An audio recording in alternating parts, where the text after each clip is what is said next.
Сәлем достар, бүгін біздер нағашыларымыздың ауылына жолға шықтық. Ақтау Жаңаөзен трассасы. Бұл жер Маңғыстаудың Қарақия ойпаты теңіз деңгейінен 132 километр төменде орналасқан.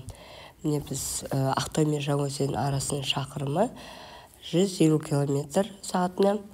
Біз 1,5 сағатта Жаңаөзен қаласына келіп қалдық. Балаларымыздың нағашы ата-әжесінің ауылына келдік. Бұйыртса, ертең қонақтық бар. Сол қонақтарына дайындыққа келдік. Міне осылай дастархан жартылай жасап дайындап қойыпты. Бұйыртса, үстіне жайлап тамақтарын пісіріп дайындайтын боламыз. Міне бізде уже келесі күн.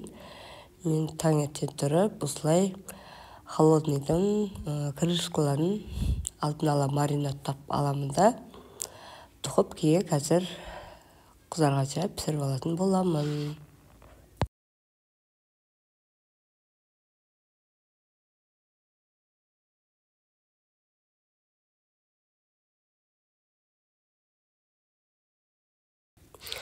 Одан кейін мұнда менде нағашы апамның өз қолынан пісірген таза бал қаймағы.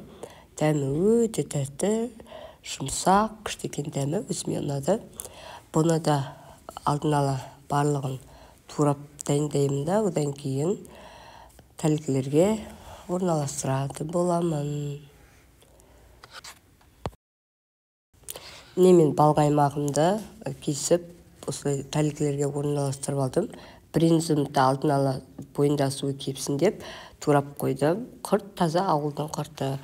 Міне келесі кезекте мына жерде бізде холодный ассорти, қазы, рулет жылқының етінен, одан кейін әсіп, крылышко және біздің Маңғыстаудың Каспийдің қызыл балығы. Тіл бар сосын. Міне осылай әдемі нарезка шықты. Қазір столға орналастырып қоятын боламын барлығын. Енді қонақтарым шелеп келіп бастады. Мен өзімнің фирменный французский рулетімді осылай духовкаға салып жатырмын. Осымен біздің бүгінгі дайындаған қонақтарымызға арналған дастарханымыз дайын болды. Өз бағаларыңызды беріп кетіңіздер. Келесі кездескенше сау болыңыздар.